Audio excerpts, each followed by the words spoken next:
देखिए ये 21 जनवरी 2024 मैंने आज का एक क्वेश्चन है CDP मैंने पेपर 2 का फर्स्ट क्वेश्चन है कि एक शिक्षिका ने नोटिस किया कि उसका एक छात्र अत्यधिक विचलित है और उसे कक्षा के दौरान ध्यान देने में परेशानी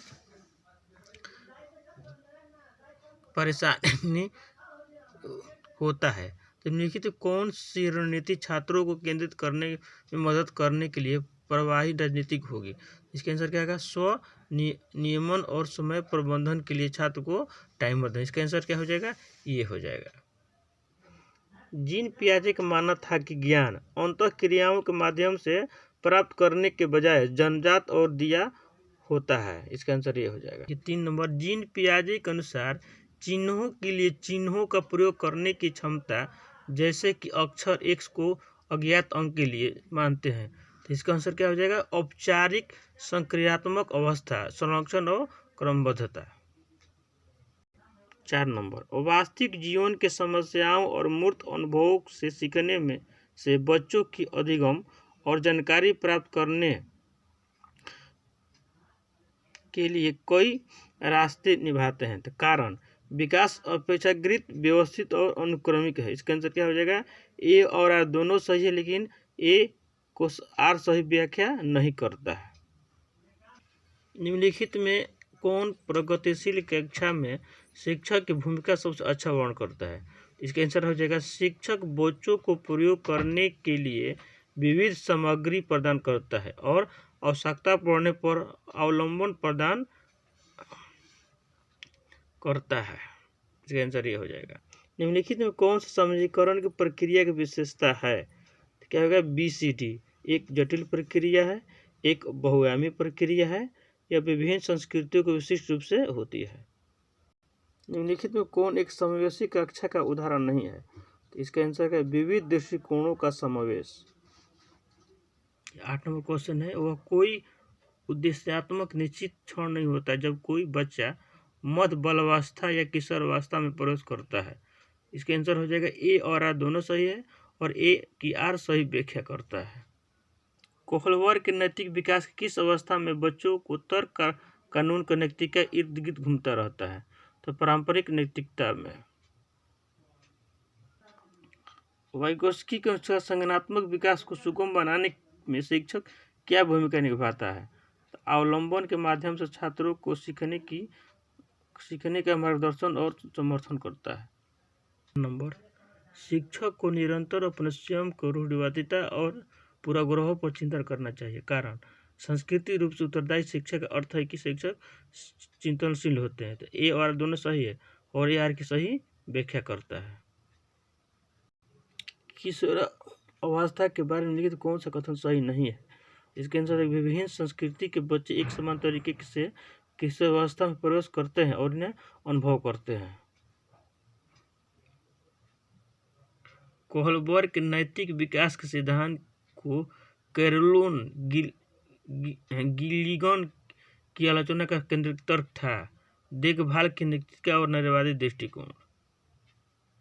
14 नंबर है कि छात्रों के अच्छा प्रदर्शन करने और स्कूल में बने रहने की और अधिक संभावना है यदि उनको अपने स्कूल की भावनात्मक लगाव और मानते हैं कि उनका होना चाहिए। कारण भावनाएं सीखने में महत्वपूर्ण भूमिका निभाती है। इसका हो जाएगा ए और आर दोनों सही है और ए की आर सही व्याख्या करता है। निम्नलिखित कौन सा संरचनावादी अधिगम सिद्धांत का मूल सिद्धांत है? इसका आंसर हो जाएगा छात्र अपने पर्यावरण के साथ सक्रिय संलग्नता के माध्यम से अपने ज्ञान का निर्माण करते हैं। 16 नंबर, सुजाता नित्य प्रतियोगिता में केवल इसलिए उत्सुकता से भाग लेती है क्योंकि वह नगद एवं प्रथम पुरस्कार जीतने में सुजाता के आदत बाहरी रूप से क्या कर रही है? प्रेरित हो रही है। 17 नंबर, एक माध्यमिक स्कूल शिक्षक छात्रों को संकल्पनाओं और वास्तविक दुनिया के अनुप्रयोगों के बीच संबंध बनाने की मदद। इसका आंसर हो जाएगा कि छात्रों को छोटे समूह में वर्तमान मुद्दे पर शोध करने दे और अपने निष्कर्ष कक्षा में प्रस्तुत करें। 18 नंबर, रचनात्मक मूल्यांकन के लिए कार्य की प्रगति को दर्शाते पोर्टफोलियो एक प्रभावी प्रणाली है क्योंकि ABD हो जाएगा। मैं वे मूल्यांकन की प्रक्रिया के छात्रों को शामिल करते हैं और वे व्यक्तिगत छात्रों की प्रगति के बारे में अंतर्दृष्टि प्रदान करते हैं। और D हो जाएगा, वे छात्र अधिगम के ठोस सबूत पेश करते हैं। शिक्षार्थियों के बीच व्यक्तिगत भिन्नताओं के संबोधित करने के लिए एक शिक्षक को क्या चाहिए? भिन्नताओं को महत्व विविधता की प्रत्यक्ष विशेषता के रूप में मानना चाहिए। 2 हो जाएगा। लेवयोस्की के अनुसार बच्चे के साथ अंतर क्रिया के अनुभव को संभावित होते हैं और उन कार्यों के पते हैं जिसके अधिक जानकार अन्य अंतर। क्वेश्चन, आलोक निम्नलिखित व्यवहार दिखाता है। पढ़ते समय शीर्ष को अजीब स्थिति को पकड़ना, आँख को बार बार मुंदना, तो इसका आंसर हो जाएगा संचार संबंधी विकार। पाठ्य पुस्तकों और मीडिया के विभिन्न जेंडर पर प्रतिनिधि कितना और किस तरीके से किया जा सकता है? जैसे तो इसका हो जाएगा जेंडर पहचान को मजबूत करना। एक प्रगतिशील कक्षा में आकलन गतिशील होता है। निम्नलिखित में कौन सा एक ऐसे प्रश्न का उदाहरण जिसमें छात्रों को जानकारी विश्लेषण करने की होती है? तो इसका आंसर हो जाएगा लेखक प्रकृतिवाद का उपयोग कैसे करते हैं। 25 नंबर है, एक बच्चा किसी कार्य को करने जितना कम सक्षम होता है, शिक्षकों को उतने ही अधिक जरूरत अधिक संकेत एवं इशारे देने चाहिए। इसका आंसर हो जाएगा होगा ए और आर दोनों सही है, लेकिन ए की आर सही व्याख्या नहीं करता है। 26 नंबर, निम्न में कौन सा एक महारत लक्ष्य अभिन्यास का वर्णन करता है? किसी कार्य के लिए अपने कौशल और समझ को सुधारने पर ध्यान देना। 27 नंबर, निम्नलिखित में कौन सी प्रक्रिया वातावरण के प्राप्त जानकारी का अर्थ निर्माण और इसे स्मृति के आगे संग्रहित करने के लिए आवश्यक है? इसके पुनः प्राप्ति। 28 नंबर, एक समावेशी कक्षा में सीखने के लक्ष्य शैक्षणिक रणनीतियों के साथ साथ आकलन में अनुकूलन किया जाना चाहिए। कारण समावेशन का दर्शन शैक्षणिक, इसका आंसर हो जाएगा ए सही है, लेकिन आर क्या है? गलत है।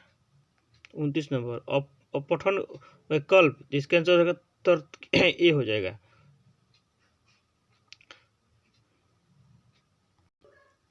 एक प्रारंभिक विद्यालय का शिक्षक छात्र के शैक्षणिक आत्म संप्रत्यय के विकास में, इसके आंसर छात्रों के स्वच्छता और पहल पुरस्कृत करना। देखिए इसमें आंसर मिला है, इसमें ऑफिशियल आंसर से 1-2 नंबर इधर घट बढ़ सकता है।